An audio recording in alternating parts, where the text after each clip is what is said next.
I am Inspector, and I solve mystery. Welcome to my new case. It was the kind of rain Oxford saves for itself, a patient drizzle that polishes stone and quiets arguments. I had taken refuge in a corner of the Randolph, nursing a whiskey whose amber tried to impersonate warmth. The crossword lay folded beside it like a pet with secrets. One clue waited with the smugness I distrust. Silent callers, 5 letters.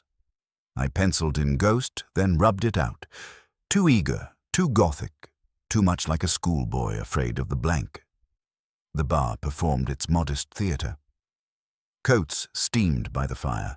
A porter dragged in umbrellas like captured lances.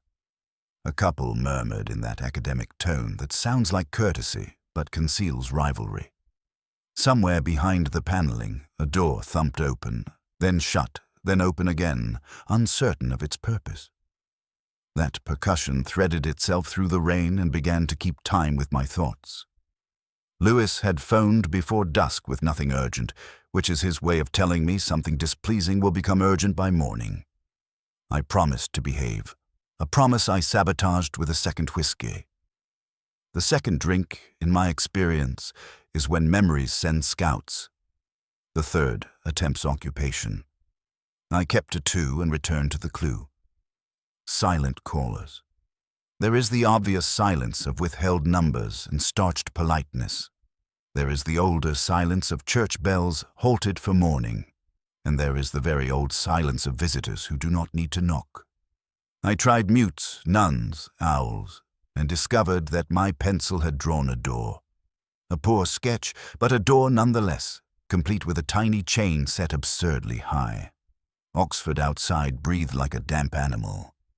I watched the rain flex upon the windows and felt the ache that comes when the city lowers its voice. An elderly barman advised that the lane to Wellington Square would flood by midnight. He delivered it like a lecture repeated each year. I thanked him. He added, with the absent relish of gossip he did not wish to own, that a woman there had opened her door an hour ago because she swore someone knocked, only no one had. It is never the extravagance of such remarks that troubles me.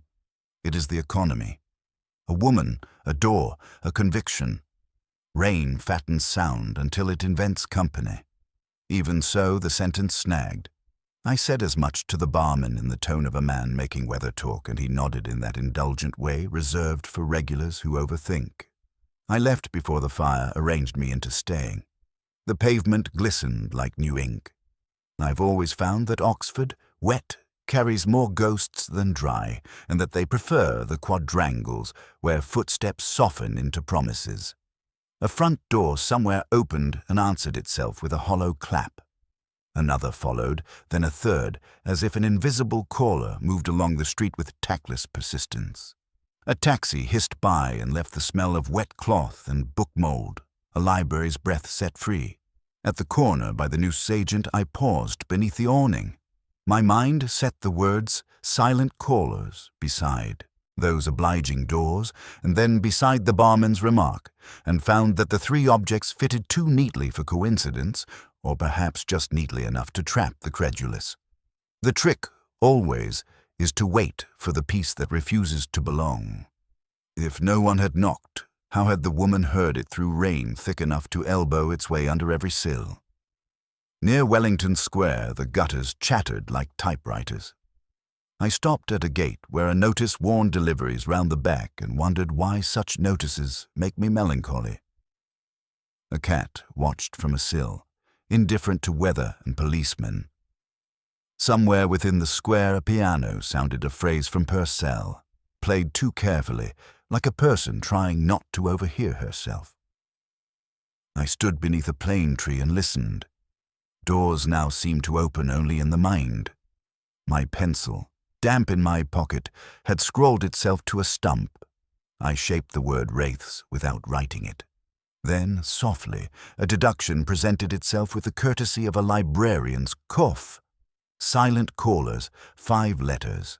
Bells felt too brief, mutes too bloodless. Perhaps there had been no caller at all. Perhaps the bell had rung itself when moisture bridged a tired wire. Or, stranger, The door had been opened by habit rather than summons, the body answering its own rehearsal. I walked home slowly. The rain had thinned to a silver thread. Behind me, a door closed with a restraint that sounded like guilt. I told myself I would sleep early. I knew, of course, that I would not. Lewis has a way of delivering unwelcome tidings as though he were offering a sandwich. He rang early, his voice steadier than the news deserved. A housekeeper had been found on a step in Wellington Square, door wide, body still, no sign of who might have called or left. The retired don she served was away, lecturing perhaps, or only pretending to. Lewis added that no neighbors had witnessed anything save the rain. It was one of those sentences that asks more questions than it answers. I walked there after 9, past Somerville and into the square itself, a place that has always reminded me of an argument about money. Elegant facades on one side, modest boarding houses on the other, and in between the kind of gardens that never quite belong to those who most admire them. The drizzle had slackened into a mist, as though the city wished not to intrude on grief. The house in question leaned slightly, bricks damp and respectful. The door remained open when I arrived, policemen having propped it so, and I confess I disliked the gesture. A door left open too long invites silence to collect in the corners. Lewis stood inside, notebook awkward in his large hand, his shoes carrying the gilt of mud across the flagged floor. He muttered that the woman had been found just here, her body folded rather than fallen, as if she had considered death's arrival too polite to resist. I looked at the wood around the lock. No splinters, no scratches. Whoever entered had known the key, or else no entry had been required. The threshold itself bore no footprints beyond the constable's. Rain had washed much away, but not everything. I saw the faint smear of polish where her shoes had dragged slightly inward. She had not collapsed outward, but been drawn back into the house. That difference matters, though I said nothing yet. The rooms carried their smells honestly, old paper, starch, a suspicion of burnt porridge. Curtains hung limp, as if undecided whether to preserve dignity or confess secrets. Upstairs, bedclothes creased themselves into testimony. Nothing disturbed, save for an envelope half tucked into a book of sermons on the dressing table. I noted it, but left it. Sometimes the untouched object is more eloquent when it waits. Lewis, with the perseverance of a schoolboy obliged to recite, mentioned that the Don himself, one Mortimer Keene, had been in residence at the house for decades, a classicist who wrote thin volumes read only by thinner audiences. His health was not much spoken of. The housekeeper had become nurse, confidant, jailer, depending on who described her. A neighbor had reported hearing the door sometime after 7, but when he looked from his curtain, no one occupied the step. A curious, vanishing act. We questioned the lodgers who rented the upper floors. Their stories resembled one another too much, polished like coins exchanged too often. The Latin scholar with hands the color of old ivory claimed he heard the door once no more. The economist, younger, precise, insisted he had been reading proofs at the Bodleian. The music widow confessed to nothing save a headache. I distrusted them all, not for their lies, but for their tidy rehearsals. Human memory is never so neat. I paused at the piano in the widow's room. A sheet lay open to Purcell. The final bar bore a smudge where a hand had lingered too long. I asked whether she played last night. She replied softly that she had, but only to herself, as if music required no audience. Her eyes did not meet mine. Walking back through the hall, I caught sight of the umbrella stand.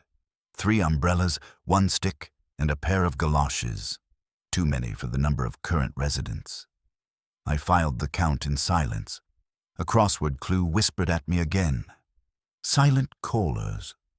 Not the kind who arrive without sound, but the kind whose presence is measured in what remains behind. I stepped out into the square. The gardens kept their counsel. Rain began once more, and the doors of the houses shut themselves with careful civility, as though determined to prove they had nothing to confess. The house, with its 3 lodgers, carried the atmosphere of a stage before the curtain. Props arranged, lines memorized, actors rehearsed to the point of banality. I have never trusted the sound of neatness. Real life stumbles. It forgets its script. What I heard from those tenants was a harmony suspiciously tuned. The Latin scholar occupied the smallest room, though one would not have guessed from the clutter of books. Tall, thinning hair pressed back like parchment kept too long in sunlight, he spoke with that dryness peculiar to men who mistake memory for authority. He assured me that he had been asleep by 7, that his ears no longer trusted sound, and that he heard nothing except the chime of his clock at past. His voice, however, held a faint pride when he mentioned the clock, as though its punctuality excused his own fading reliability. He fingered a cracked edition of Horace, eyes a little brighter when reciting lines about mortality. I watched his lips hesitate at a word, substitute another, and pass on as if nothing had faltered. A misquotation may be no crime, but it is always a confession. The young economist presented the opposite: sharpness, calculation, the smell of ink still drying on his notes.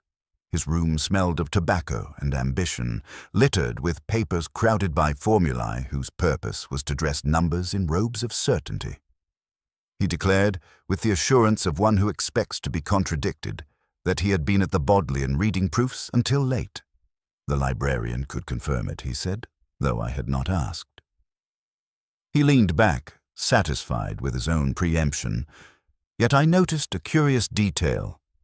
The lamp on his desk still burned, though it was morning, and beside it lay a bus ticket torn at the corner, time-stamped earlier than his claimed return. The ticket might have meant nothing, but I pocketed the memory, not the paper. The widow lived at the back, where the windows refused light. Her room was tidy in the way grief often is, controlled, almost austere. A piano crouched against the wall, its keys pale as teeth. She smiled politely, almost kindly, though her eyes seemed rehearsed in withholding. She admitted to playing softly in the evening, claimed the music was her companion, and then added with unnecessary precision that she had ceased before 7. That exactness drew my attention. When people tell the truth, time drifts. When they lie, it sharpens. I touched a sheet of percale left open on the stand. A faint pressure of fingers had smudged the final chord, as though she had lingered longer than she wished me to believe. We gathered them in the parlor briefly, 3 tenants arranged like unwilling jurors. They spoke of the housekeeper in tones that balanced obligation with distance, reliable, discreet, unobtrusive. Words that could describe a kettle as easily as a person. I watched their glances cross one another, the scholar's disdain for the economist's youth, the economist's contempt for the scholar's obsolescence, the widow's weary amusement at them both. Under their restraint lay a rivalry too cultivated to be wholly benign. Pride, like ivy, had grown over their civility and would one day split the brick. Lewis, eager to please, asked each if they had noticed the door. All denied it with a synchronicity almost comic. No sound, no knock, no presence. 3 stories, each too similar to convince. Silence, they claimed, and yet I could almost hear the echo of rehearsals, as though the lines had been shared between them in advance. I excused myself to the hallway, preferring the company of the umbrella stand and the smell of polish. The stand still held its excess. 3 umbrellas, 1 stick, galoshes. The number gnawed at me. I counted again. There was no mistake. An additional presence had entered or remained, a silent caller whose trace lay not in footprints, but in the arithmetic of objects. Returning to the parlor, I mentioned nothing. One learns that revelation too early is merely invitation for stories to adapt. Better to let them believe their lines had been accepted. I watched instead the way the economist drummed his fingers when the widow spoke, the way the scholar winced at the mention of money, the way the widow's gaze drifted toward the piano, even when she claimed fatigue. I left with Lewis into the pale drizzle. He asked which one I suspected. I said all of them, which was not quite true. What I suspected most was their careful harmony. In any composition, it is the silence between notes that reveals the hidden theme. It was over tepid tea in the Latin scholars' room that I heard it, the slip that revealed itself not with a shout, but with a sigh. He had been discoursing on the virtues of translation, the impossibility of ever holding truth steady in two languages at once. His voice thinned into quotation, as voices of his generation do when authority wavers. He spoke of Grey, that tired graveyard and its mournful villagers, and allowed the line to stumble into error. He placed a word where none belonged, and in so doing proved to me that memory cannot be trusted, even in matters most rehearsed. I let it pass. To correct would be to close the door too soon. A misquoted elegy is no crime, but it is a light flickering at the edge of the stage. The house itself had grown hushed, as though embarrassed by our intrusion. The constables had left, leaving only their chalky footprints. In the kitchen, damp walls exhaled the smell of boiled vegetables. It was Lewis who found the letter, crumpled into the apron the housekeeper had worn to her death. He handed it to me with the satisfaction of a boy producing a coin from a fountain. The handwriting was oddly cautious, as if its owner had dressed in unfamiliar clothes. The words were stark.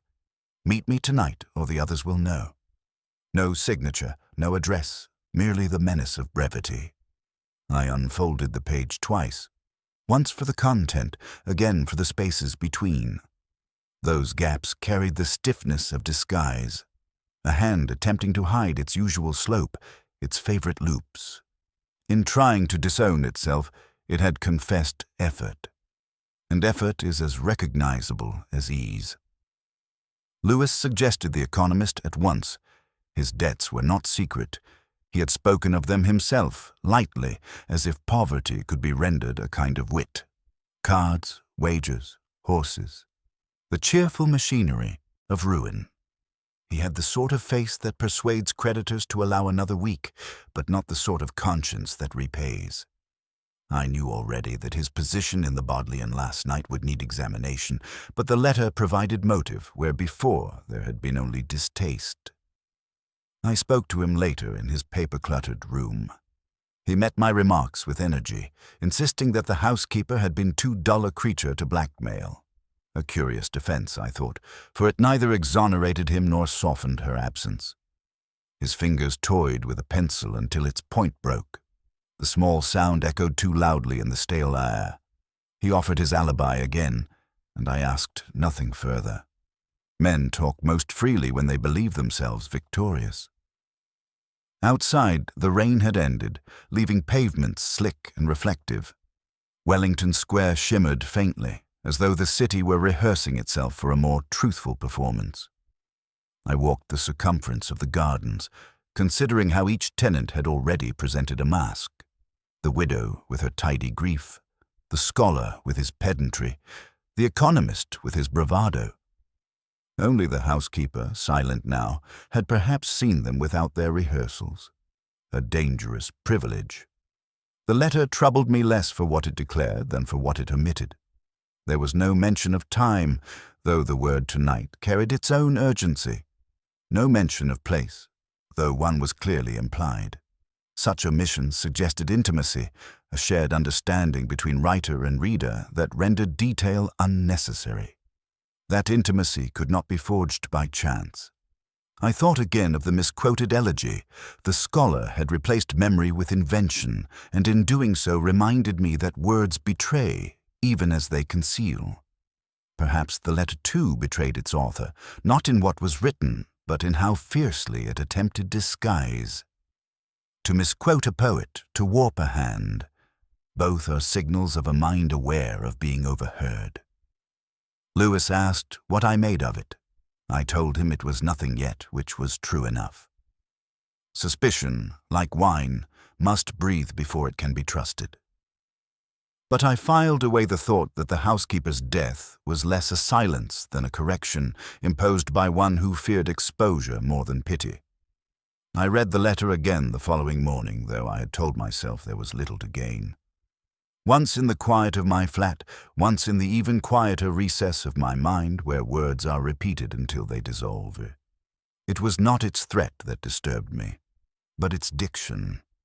The phrasing bore an odd modernity, the sort that betrays itself like a neon sign in a medieval alley. A turn of expression no man of books would ever have chosen, unless he were disguising himself or had abandoned reading altogether. A counterfeit of language, thinly brushed. The page itself had been folded too neatly, creased with precision. The housekeeper, I thought, would have recognized such careful hands. Servants notice the details their masters assume, invisible. She had carried it in her apron as if for protection, or perhaps as proof. And proof is dangerous, more dangerous than suspicion, for it demands silence from those who cannot provide it. Lewis had gone to confirm the economist's story at the Bodleian, and I was left with the echo of his absence. The rooms of Wellington Square received me with their customary reluctance. I lingered in the hallway, listening for the ordinary noises of a house. Kettles, coughing, paper torn in haste. None arrived. Silence had become the true tenant. The widow received me in her parlor, where the piano dominated as though it were a second lodger. She spoke politely, her voice faintly tired, and asked whether the police always demanded so much intrusion. She said it with civility, but her eyes lingered on the instrument even as she spoke. When I suggested that music must be a solace, she agreed too quickly, as though rehearsed. Her hand rested on the lid without purpose, fingers spread not to play but to possess. Each time I visited, she seemed magnetized to that piano. Even when conversation drifted elsewhere, her body leaned subtly toward it, her glance drifting like a compass needle finding north. She claimed she played for herself alone, yet the sheets of Purcell and Handel, scattered like forgotten leaves, suggested performance. I wondered whether the housekeeper had heard more than she was meant to. A chord at an inconvenient hour, a melody serving as alibi or disguise. Music can be a mask, as surely as a false signature. I asked after her evening, the one of the death. She responded with a serenity that felt too polished. She had played, yes, but early, before 7, and then retired. A headache, she said, in the way people describe weather, inevitable, impersonal. Yet the smudge on her score, Purcell, still haunted me. A final chord held too long, unwilling to release. Sometimes it is in the reluctance of endings that truth hides. The Latin scholar, when pressed again, grew defensive as though my very presence threatened the citadel of his recollections. He repeated his account, unchanged, but his eyes avoided mine at the precise moment I mentioned the letter. He had not yet been told of it. That slight flinch, an eyebrow stiffening, a breath withheld, betrayed knowledge unearned. How could he anticipate a thing he should not know? I said nothing, and the economist returned from his library alibi with renewed confidence. He even smiled, a gesture I distrusted more than anger. His bravado filled the space like smoke, too thick, too eager. He declared again that the housekeeper was too insignificant to blackmail, a dismissal intended to disguise irritation. He had debts, that much was certain. But he wore them almost proudly, as if ruin could be a form of glamour. A gambler's arrogance, nothing more. The letter remained in my pocket, pressing itself against my thoughts. Meet me tonight, or the others will know. The words had the impatience of youth, the cadence of one accustomed to telegrams and quick notes rather than slow, elaborate handwriting. The very terseness betrayed a modern voice. I pictured the widow writing with grace, the scholar with affectation, the economist with haste. Only one matched the clipped urgency on that page. Yet haste can be mimicked. Disguise, after all, is a mirror held up to the wrong face.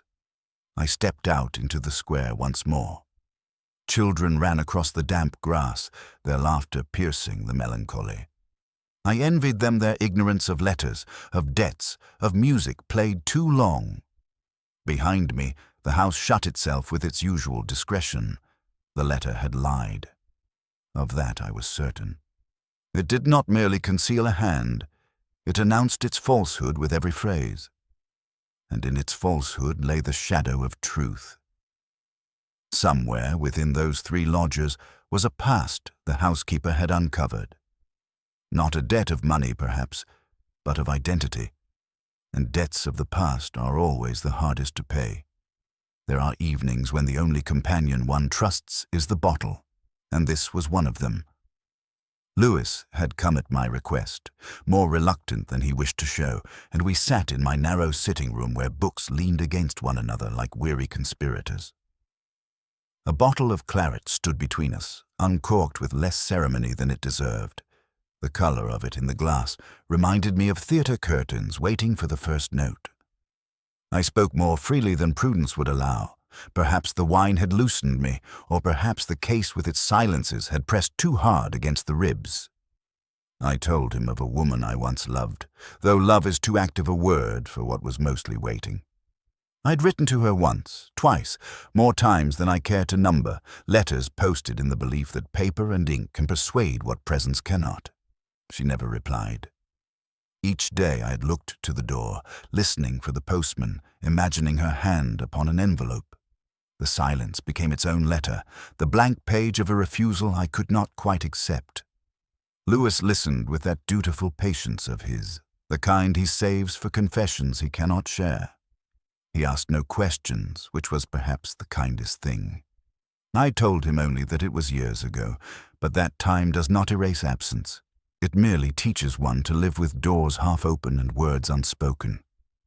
The ache of unanswered letters is the same ache we now faced in Wellington Square, a knock no one made, a door open to no caller. Absence as accusation. We poured again, though Lewis sipped like a man wary of duty's clock. He asked whether I believed the letter we found to be genuine. I answered that it was genuine in intention but false in form, a disguise so obvious it almost betrayed its writer. He frowned, said he preferred the straightforward. Debts, wages, quarrels. I envied him that preference. My own mind preferred detours. The claret deepened, its warmth loosening the damp Oxford air that clung to the room. I thought of how often wine accompanies confession, how many truths arrive stained on napkins and corks. I wondered, briefly, whether the housekeeper had drunk before she died, whether she had poured herself courage from some hidden bottle before facing whoever had written those clipped lines. It was Lewis who broke the thread, not me. His phone call, brief and unsatisfactory, ended with the news that the economist had fled Oxford. His landlady reported him gone before dawn, leaving papers in disarray and a debt unpaid. The train station clerk remembered a man matching his description buying a single ticket to London. It sounded neat, too neat. Lewis looked at me with that modest satisfaction of the constable who sees guilt run to ground. He said the case was clearer now, that flight confirmed fear, that fear confirmed guilt. I refilled my glass instead of answering. A man may flee for many reasons.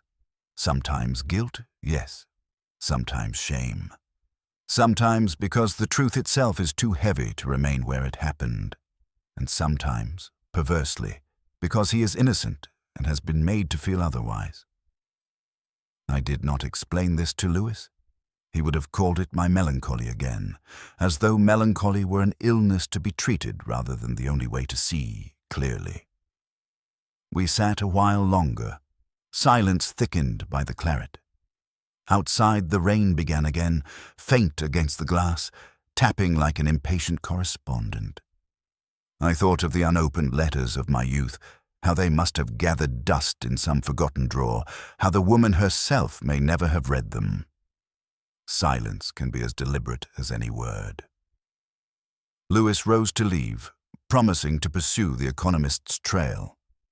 I remained with the bottle, not yet finished.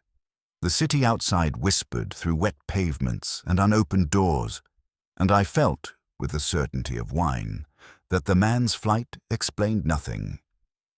Sometimes absence is merely another form of presence, sharper for being unseen. I have learned to mistrust conclusions reached too quickly, especially when they arrive dressed in the certainty of flight. The economist's departure might have comforted Lewis, but it left me uneasy. Guilt does not always hurry for trains. Sometimes it lingers at the scene, confident that absence of proof is proof enough. I returned to Wellington Square, alone. The house received me with the reluctant quiet of a place still rehearsing its grief. The door complained faintly on its hinges as though resenting my insistence. The kitchen retained the stale odor of boiled cabbage, but upstairs the air was sharper, as if paper itself had exhaled unease. It was in the housekeeper's small room, barely more than a cell, that I found the diary. Not a grand journal bound in leather, but a modest volume whose cover had softened with years of touch. I opened it expecting the dull notations of domestic life, laundry, errands, recipes, and there were such entries but punctuated by darker hints. Pages had been torn out, not cleanly, but with the ragged impatience of urgency. The missing leaves numbered 5, perhaps 6. Their absence spoke more clearly than their words might have done. What had been written there that required such violence? I sat on her bed, springs complaining, and reread what remained. References to voices overheard, to odd silences at meals, to glances exchanged between lodgers when they thought her absent. She had noticed everything, as housekeepers do. In service, one is invisible, and invisibility is the finest vantage point. Later, in the square, I encountered a neighbor who claimed to have seen her only hours before her death. He described her standing by the garden gate, speaking softly to a man, not in anger, not even in alarm, but with the quiet tone of familiarity. Yet he was insistent. No one entered the house. The conversation ended at the gate, and when he glanced again, she was alone. A ghost at dusk, then, or caller who never crossed a threshold. The neighbor could not describe him with precision, only that he was neither young nor notably old, a man in a coat dark enough to blend with evening. He could have been anyone, or no one. Absence again performing its usual trick. The diary, or rather its mutilation, gnawed at me. Missing pages often mean one of two things: a confession too dangerous to remain, or an accusation too damning to survive. In either case, their absence is testimony. I imagined her hand pausing above the page, weighing whether to record a suspicion, whether to keep silence. And then, later, another hand deciding that silence must be absolute. Lewis, when told, muttered about the widow.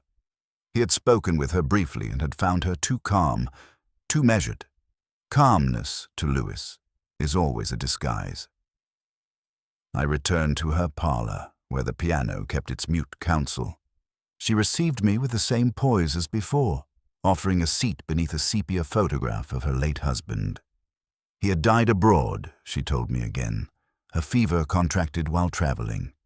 She said it with the distance of one who repeats a line often, until even she doubts it. Her eyes, I noticed, strayed not to the photograph, but to the piano. Always the piano. A hand resting there as though it were a tether. I asked her if she had known the housekeeper well. She replied that one knows servants only by habit, not by intimacy. Yet there was a hesitation, so slight it might have been a misstep in rhythm. She added that the woman had been curious, too curious, a dangerous quality and one paid to keep to her duties. I thought again of the neighbor's tale, a man at dusk, a soft conversation, then absence, and the widow's husband, gone mysteriously in a foreign land. Death travels easily, from abroad to home, from husband to housekeeper. The suspicion shifted almost without my bidding. Yet suspicion is a traveler without luggage. It moves lightly from room to room, never settling.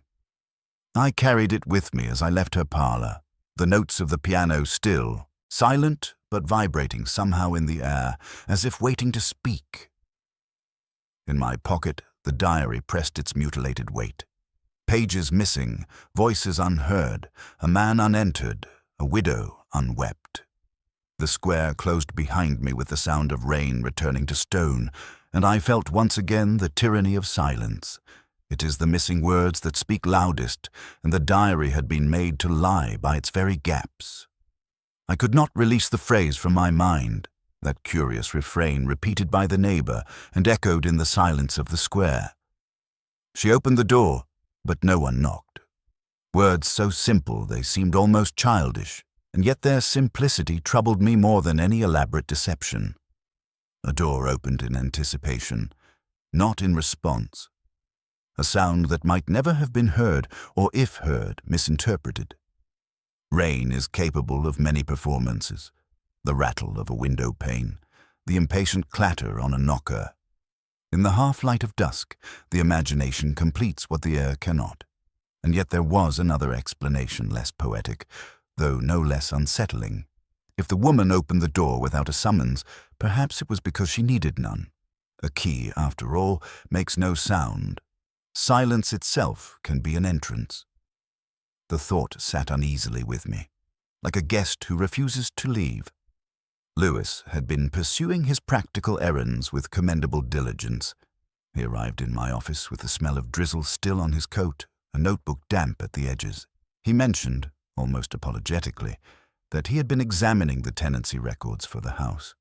They were preserved, as these things always are, in a file so neglected it still bore dust from clerks long retired.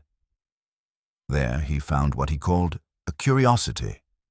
One of the tenants' names, he would not spoil the moment by telling me which, appeared differently in an older document. Not drastically, not enough to attract immediate suspicion, but a small alteration, the sort that might be explained by spelling, clerical error, or the casual carelessness of landlords. A letter dropped, a vowel shifted. Innocent, perhaps. But the very triviality of the change demanded my attention. Small details, like missing buttons, often tell the longest stories. I asked Lewis if he believed it significant. He shrugged in that way of his, practical shoulders carrying practical burdens. Perhaps nothing, sir. Still, it is there. He left it at that, though his eyes betrayed curiosity.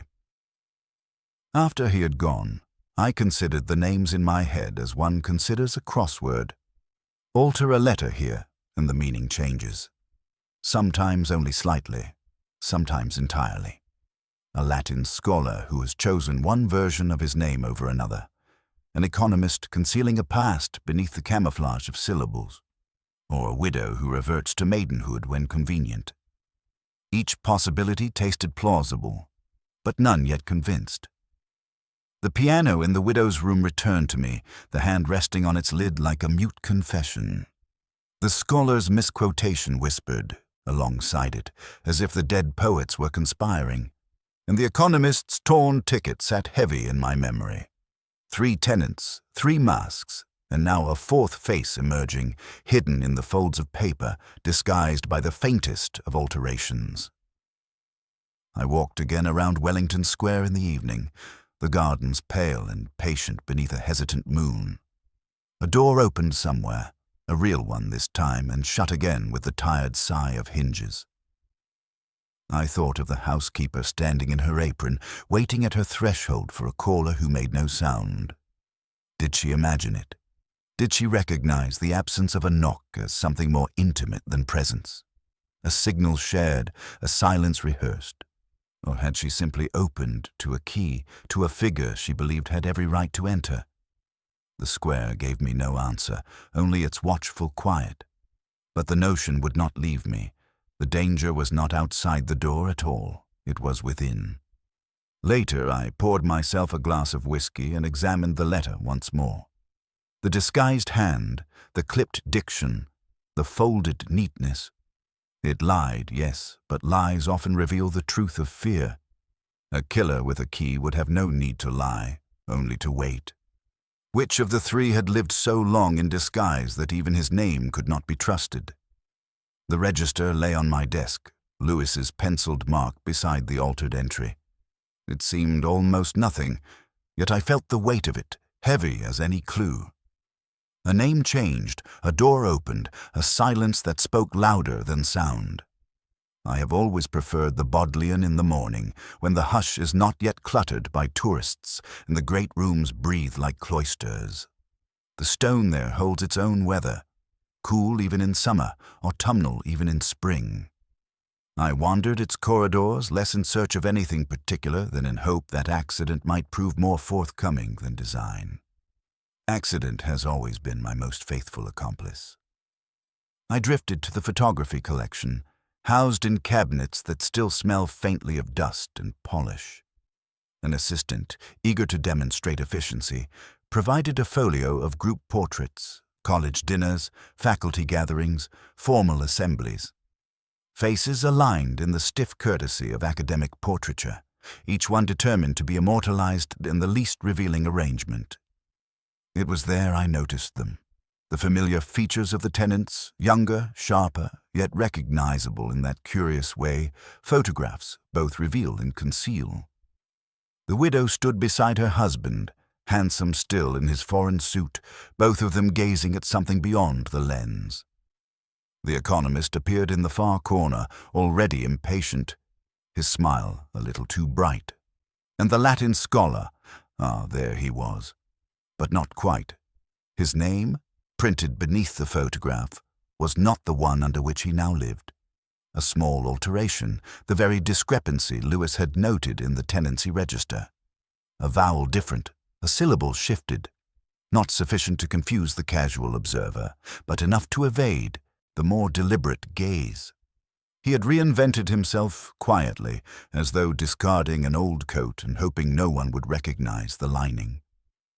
I sat with the photograph longer than courtesy allowed. It confirmed what instinct had already suspected, that someone had been living under false pretenses. The question remained, why? Reinvention is rarely innocent. It may signal shame or guilt or the simple fatigue of a life one wishes to abandon. But to hide behind a name is also to admit that truth, once discovered, would wound. I returned to his room in the square later that day. He welcomed me with the thin cordiality of a man unused to visitors. His shelves bowed beneath the weight of classical texts, each volume reverently bound, their spines a chorus of Latin and Greek. He spoke of Horace, of Ovid, of Virgil with the authority of long acquaintance. Yet when I lifted one edition, a commentary on Catullus, he remarked that it belonged to the 16th century. I smiled, said nothing, but noted at once the error. The volume was 18th century, its typeface unmistakable, its binding too modern for his claim. It was the sort of mistake no genuine scholar would make. A man may misquote a line of poetry. Yes, memory plays tricks, nerves betray. But centuries are not so easily confused, unless, of course, the scholarship itself is counterfeit. A mask assumed, the part played without conviction. I let him continue his discourse, his words circling with the practiced ease of performance. And I remembered that earlier misquotation of Gray's elegy, the substitution of one word for another, the slippage too deliberate to be accident. He had been inventing rather than recalling, improvising rather than remembering. His learning was a costume, not a conviction. The missing diary pages returned to me then, as if whispered from the drawer. Perhaps the housekeeper had known him in another guise, recognized him from years past. Perhaps she had seen through the disguise of the scholar, the false name, the counterfeit knowledge. And recognition is as dangerous as accusation. I left him with polite words, but my thoughts refused such courtesy. In the library, the photograph had frozen him in time, exposed him for what he was before reinvention. The edition of Catullus had betrayed him further, a scholar ignorant of his own tools, and the elegy misquoted had been his truest confession, Not a slip, but an invention, an attempt to shape memory into a form that suited him. Back in my rooms, I poured a whiskey and laid the photograph beside the diary, the letter, the register, each fragment incomplete, each one demanding the presence of the others. Together they whispered of a man who had changed his name, altered his past, falsified his scholarship. A man whose life was a palimpsest, written over but never fully erased. She opened the door, but no one knocked. Perhaps she had opened not to a sound, but to a face, one she knew too well, one she remembered too clearly. Recognition is its own summons. She had answered it, and in doing so, she had signed her silence. I returned to the square in the dusk, when the lamplight begins to test its courage against the fading day. The house seemed to sag beneath the weight of its own silences, and within, the air carried the faintest odor of coal and damp wool. The Latin scholar, though that title now seemed absurd, waited in his room, surrounded by books he could not entirely read. They pressed in on him like an audience grown hostile. He offered a chair without enthusiasm, poured a glass of sherry without asking, and sat as if rehearsing defeat. I set the photograph from the Bodleian on the table between us. The sepia figures stared upward, their younger selves unwittingly present. His gaze fell on his own face, his true face, his discarded name. The color drained from him, but he attempted no denial. A silence, heavier than protest, took its place. I reminded him of the misquoted line from Gray, the slip that had seemed too deliberate to be chance. I mentioned the Catullus edition, his error of centuries, unforgivable in any genuine scholar. I told him of the tenancy register, the slight alteration of a vowel, the attempt to bury the past beneath the dust of clerks. And lastly, I spoke of the housekeeper, who had lived invisible but who saw everything.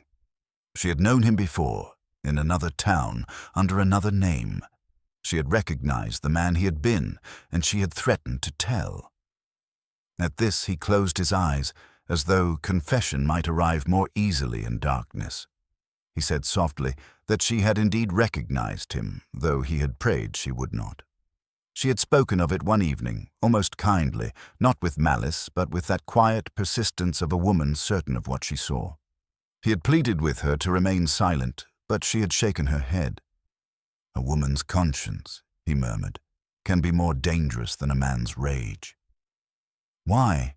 I asked. Had she opened the door without a knock? He lifted his eyes then, weary, resigned.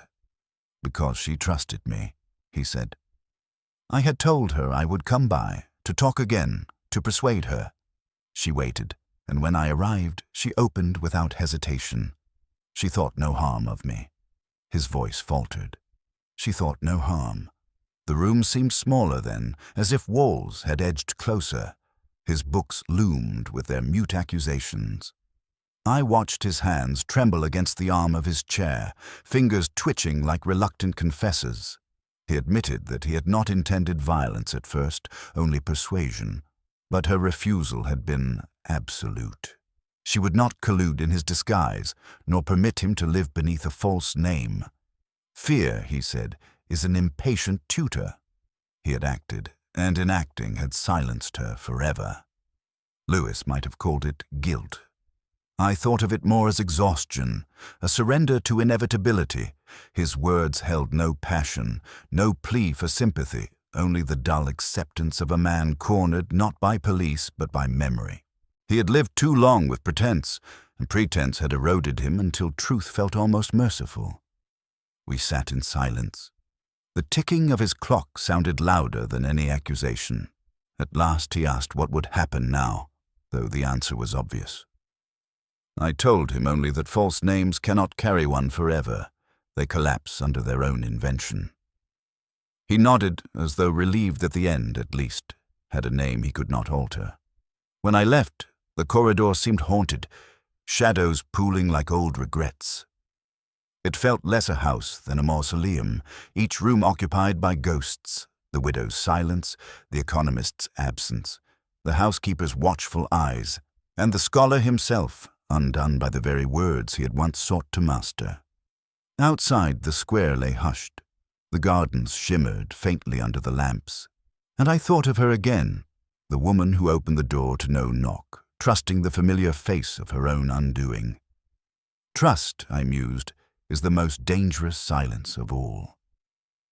When the confession was signed and the constables had performed their tidy rituals of removal, I found myself unmoored. Truth, once revealed, has the curious habit of thinning the air. It leaves the investigator oddly bereft, as if the scaffolding of suspicion, built so carefully, collapses into dust and there is nothing left to lean against. I walked out into Wellington Square with no purpose but to let the evening find me. The houses there held their secrets with renewed discretion, windows curtained against inquiry, doors closed with a finality I almost envied.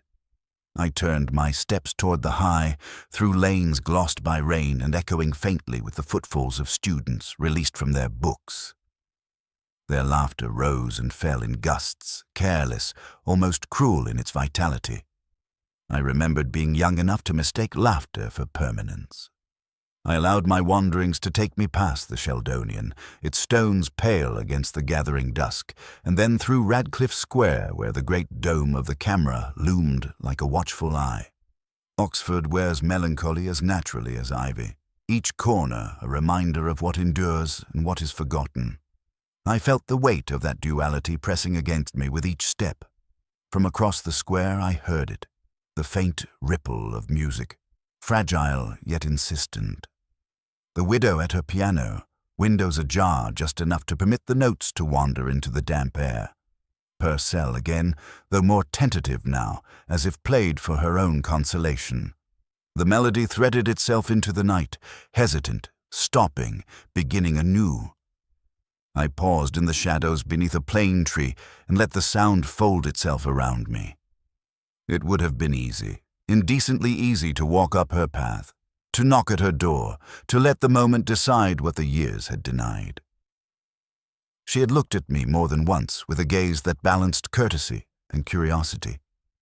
But I knew too well the futility of half-offered gestures.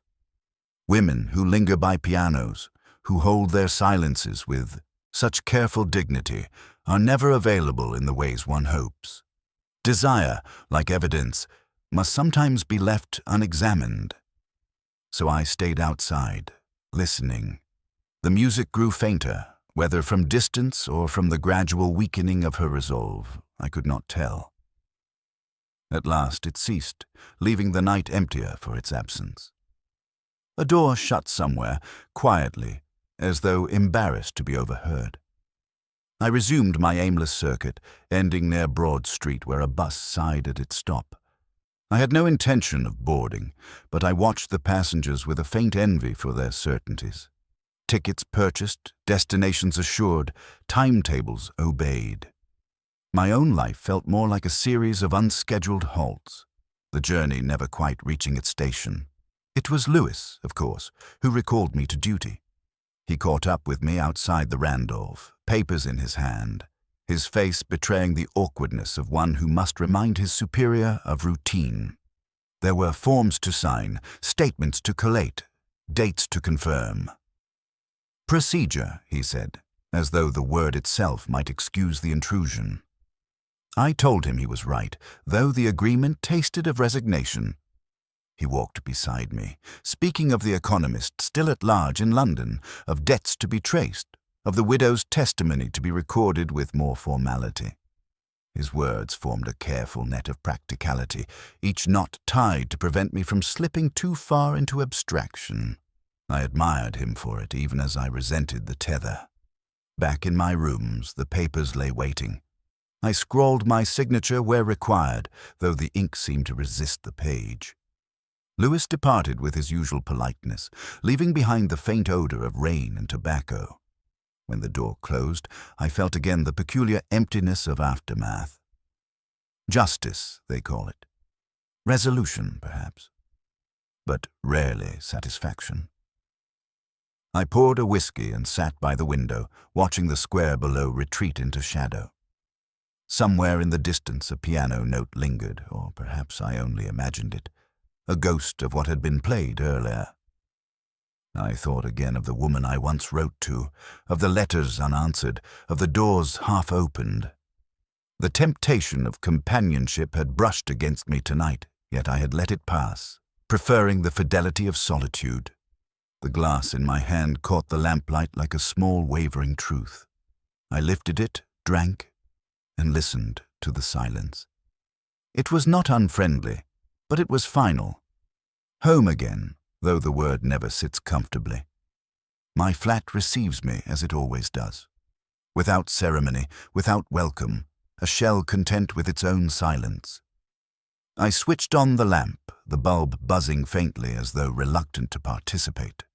The air smelt of old paper, the faint tang of whiskey that had never quite left the glass from yesterday. The crossword lay folded on the table where I had abandoned it days before. Its surface bore the faint indentation of hesitation, my pencil hovering, unsure. The unfinished clue waited like a patient. Accuser. Entry without summons. 5 letters. I had toyed with ghost, wraith, even thief, but none had satisfied. Tonight, the answer revealed itself with an inevitability that mocked my earlier indecision. Key. The word slid into place as though it had been waiting only for the final act. She had opened the door without a knock because none was required. A key turns silently. Familiarity needs no summons. The clue answered itself, and with it, the case. The housekeeper's trust had been her undoing, her certainty that a familiar figure meant safety. How often, I wondered, do we open doors to the very thing that ends us? I poured a measure of whiskey, not hurried, not celebratory, but as one might pour water into a vase for flowers already wilting. The amber settled into the glass with the quiet gravity of something that understands its task. I sipped and let the taste remind me of evenings squandered, of confessions half-formed, of letters never answered. The dead woman's face returned to me, though I had scarcely looked at it. She had been folded on the threshold like an abandoned garment, her apron pocketed with secrets she would never confess. I thought of her diary with its torn pages, of her cautious notations of glances and silences. She had been a witness too attentive for her own safety, invisible in life, indispensable in death. Through the open window the city exhaled its dampness. A siren wailed distantly, a bicycle bell chimed, and then nothing. Oxford after dark has always belonged to its stones, and tonight they pressed their weight upon me with unusual persistence. I thought of the widow at her piano, the notes drifting into the square, fragile as moths. I had chosen to remain outside, to let her music accompany me only as far as the garden gates. Perhaps it was cowardice. Perhaps it was wisdom. The line between the two has never been clear to me. The crossword now completed stared back at me with the smugness of resolution. But resolution in puzzles is a lie. It pretends that problems end, that words are sufficient. Lives do not obey grids and clues. They sprawl, they contradict, they resist completion. I finished the glass and poured another, not from thirst but from habit. I thought again of the woman I once wrote to, of the envelopes that never came back, of the hours spent listening for a postman's tread. Doors opened, letters withheld, silences that lengthened until they became more eloquent than speech. Perhaps that is why this case unsettled me more than others. It was not the presence of violence, but the absence of reply. A door opened without summons, and behind it, only betrayal.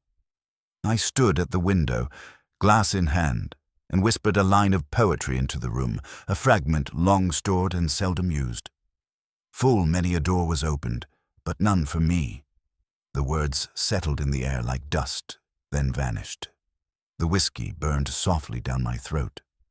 Outside, another door closed somewhere in the building, echoing through the stairwell. I listened to it fade, then returned to my chair, the crossword folded neatly away. The case was finished, but the silence, as always, remained.